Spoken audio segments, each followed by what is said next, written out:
Bonjour, je vais vous présenter aujourd'hui un logiciel de simulation logique. C'est un logiciel très simple. C'est un logiciel qui s'appelle Logisim, qui est un logiciel libre, qui est écrit en Java, qui est facile à installer sur les plateformes couramment utilisées, Windows, Linux, etc. Vous allez voir qu'il est simple à utiliser et qu'il permet de réaliser par exemple un montage comme celui-ci. Pour ceux qui ont suivi le MOOC Comprendre les microcontrôleurs, vous reconnaissez le schéma qui a été utilisé pour piloter la perceuse semi-automatique que nous allons ensuite programmer avec un microcontrôleur. C'est beaucoup plus facile. Mais les schémas logiques sont intéressants. C'est utile de comprendre un petit peu la logique et quelle est la meilleure manière de comprendre que d'expérimenter par soi-même. Ce logiciel se présente comme beaucoup de logiciels de dessin, avec une zone de travail ici et des objets qu'on va pouvoir déposer. Choisissons tout d'abord ce curseur, cette forme de souris. Nous allons choisir ici les portes logiques, gates, et on va déposer une porte OU au milieu de notre montage. Parmi les autres objets qu'on peut avoir, il y a ici des objets input-output, donc des objets d'entrée et sortie, dans lesquels on va pouvoir choisir un bouton qu'on va placer ici. On va directement en placer un second pour la seconde entrée. Et ici, un indicateur à diode lumineuse. Il nous reste maintenant évidemment à connecter ces éléments. C'est extrêmement simple, il suffit d'approcher la souris et la souris permet de déposer des fils. Je complète ici ce premier montage très simple qui me permettra de tester une porte OU. Je suis immédiatement en mode de simulation, je n'ai rien à faire. Je vais ici utiliser le doigt pour travailler sur mes boutons par exemple. Si j'allume ici, je presse sur le bouton, j'ai une valeur 1 qui apparaît en vert clair sur le fil et on voit que la sortie a aussi été activée à 1. Ça marchera aussi quand je presse sur ce bouton. On reconnaît ici la fonction OU dont je vais vous donner la table de vérité. Essayons de dessiner un autre montage. Je vais reprendre cette forme de souris. Je vais supprimer cette porte. Je vais revenir au choix des portes et déposer une porte NAND.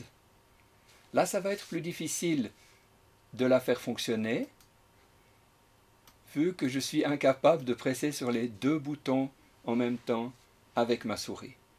C'est la raison pour laquelle je vais plutôt utiliser une autre forme d'interrupteur. Je vais choisir de nouveau Input-Output, prendre cet ensemble d'interrupteurs et câbler tout naturellement les deux entrées de ma porte E. Et là, je vais pouvoir vérifier le fonctionnement et la table de vérité. Si je mets les deux entrées à 1, j'obtiens un 1. Dans tous les autres cas, ma sortie reste à 0. Les portes logiques sont les éléments de base des systèmes logiques. Il est facile de réaliser avec elles toutes sortes de systèmes combinatoires. Je rappelle qu'un système combinatoire a la particularité que les sorties sont connues dès le moment qu'on connaît l'état de chacune des entrées. Essayons par exemple de réaliser la fonction logique OU exclusif. Je vais à nouveau déposer des interrupteurs pour pouvoir agir sur mes entrées. On se souvient de la table de vérité du OU exclusif. Je vais donc réaliser ici un montage qui va comporter une porte OU précédée par deux portes E avec un câblage nécessitant des valeurs inversées de certains signaux. Je vais pouvoir maintenant réaliser mon câblage avec mes fils. La première entrée, je la relie ici inversée, mais je la relie aussi direct sur l'autre porte. La deuxième entrée ira ici et la valeur complémentaire sur la deuxième porte. Et finalement, je connecte les deux sorties de mes portes et j'obtiens une sortie de mon système que je vais afficher à l'aide d'une diode lumineuse. Voilà mon montage. Regardons si c'est bien la table de vérité d'une porte ou exclusif. Lorsque mes deux entrées sont à 0, la sortie est à 0. Lorsque une entrée passe à 1, la sortie passe à 1. De même, lorsque la deuxième entrée passe à 1, ma sortie passe à 1. Mais lorsque mes deux entrées sont à 1, alors j'ai l'exclusion, j'ai le 0 à la sortie. Les systèmes combinatoires ne sont pas très intéressants. La plupart des systèmes concrets nécessitent des systèmes séquentiels, c'est-à-dire dont le comportement n'est pas seulement lié à l'état actuel des entrées, mais aussi à ce qui s'est passé précédemment.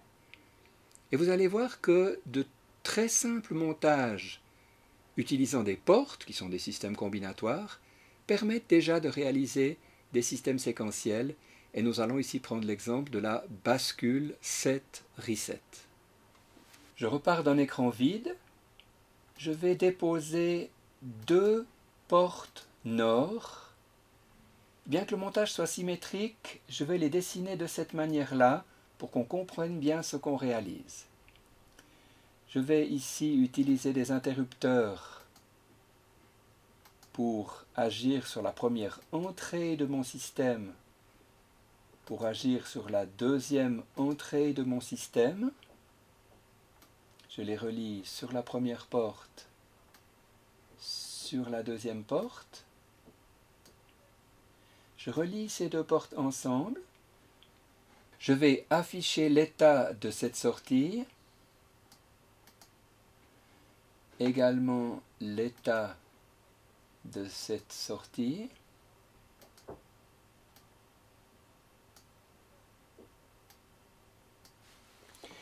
La particularité de ce montage, c'est que je vais connecter cette entrée à la sortie de ma bascule. Vous voyez qu'ici, le système affiche des traits rouges. En fait, le système ne sait pas ce qu'il doit afficher, et vous allez bien voir pourquoi. Je vais maintenant agir sur cette entrée. Mon système reprend des couleurs normales, et cette sortie est à 1. Si j'agis maintenant sur cette entrée, c'est cette sortie qui passe à 1. Mais vous remarquez bien que maintenant, ces deux entrées sont à 0, et on a une sortie 0, 1. Maintenant, ces deux entrées sont toujours à 0, et pourtant on a l'inverse qui s'est produit sur les sorties. On a donc bel et bien ici un mécanisme de mémorisation. On a réalisé une bascule avec une entrée set qui permet de la mettre à 1, une entrée reset qui permet de la mettre à 0, et lorsqu'on agit ni sur le set ni sur le reset, alors la bascule conserve la valeur qu'elle avait. On est en présence d'un élément de mémorisation. C'est la base des systèmes séquentiels. Les bascules se trouvent dans la famille memory, ce qui est normal puisqu'elles sont là pour mémoriser des valeurs. Déposons une bascule D. Vous remarquez son entrée horloge, l'entrée D et les deux sorties, l'une étant le complément de l'autre. Je vais utiliser un bouton pour générer mon signal d'horloge et je vais prendre un deep switch pour pouvoir avoir une valeur permanente sur l'entrée D. Je vais bien évidemment afficher la sortie. Si je passe en exécution, je vois que lorsque je presse sur le bouton, je ne vois rien, mais il se passe que la valeur de D est mémorisée. Ici, si je mets D à 1, on voit que la valeur 1 va être prise par la bascule. Ce qui est intéressant, c'est que D peut changer, il ne se passe rien, c'est seulement lorsqu'il y a un flanc montant de l'horloge que la valeur passe dans la sortie. On a donc véritablement une sorte de photographie d'une valeur. La bascule D est l'élément de base pour mémoriser une valeur. Essayons maintenant de brancher une seconde bascule D.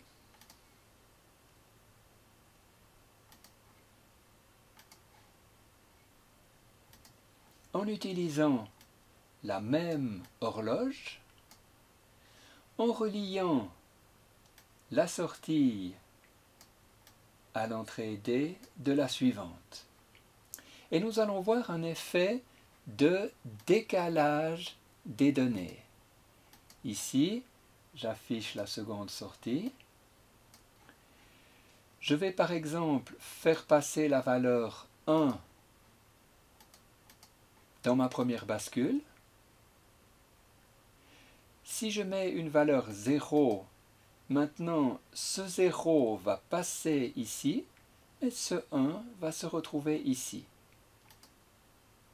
Et si je donne encore un coup d'horloge, ce 1 va être perdu et ce 0 va passer dans cette bascule.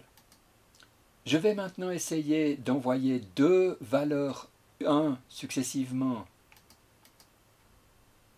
Elle passe dans la première bascule, elle passe dans la deuxième bascule. Je peux continuer, il ne se passe plus rien, puisqu'il y a toujours des 1 qui sont chargés. Si maintenant je cherche à refaire passer des 0, voilà le 0 dans la première bascule, voilà le 0 dans la deuxième. On a fait ici un registre à décalage, élément essentiel des systèmes numériques. Essayons maintenant de réaliser un tout autre montage. Supprimons l'entrée de la bascule D et relions-la cette fois à la sortie complémentaire de la bascule. Nous allons voir un phénomène intéressant. Regardez ce qui se passe. Chaque fois que je presse sur le bouton, chaque fois qu'il y a un flanc montant de l'horloge, la sortie change d'état. C'est encore le cas. C'est encore le cas. Imaginez que vous avez maintenant une horloge régulière avec une fréquence donnée sur l'entrée. Observez la sortie. Vous verrez que la fréquence, c'est la moitié. Je vais essayer de réaliser un deuxième montage de ce type-là.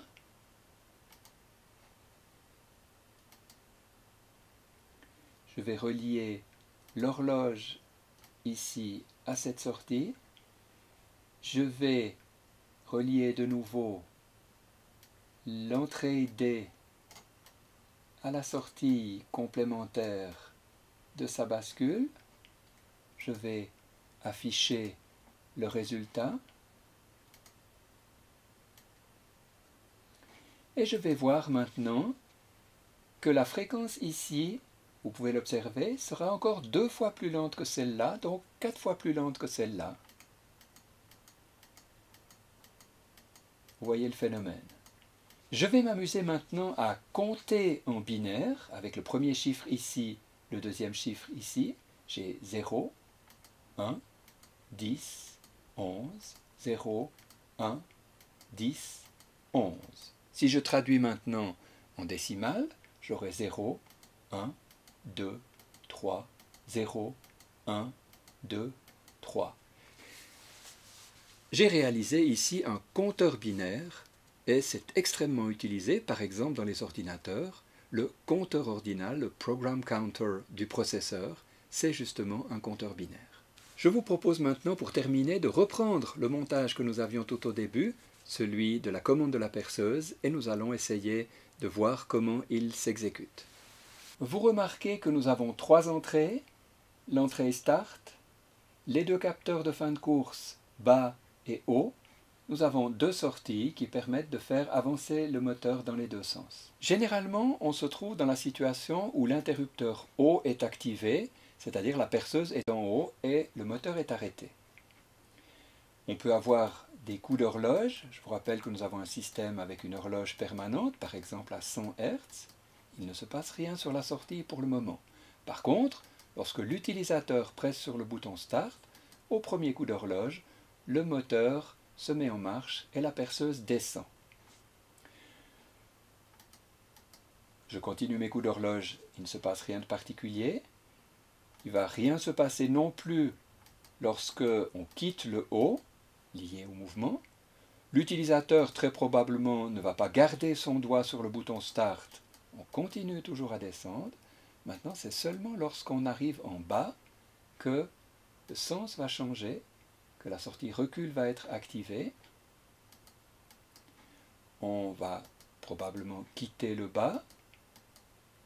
On continue à monter.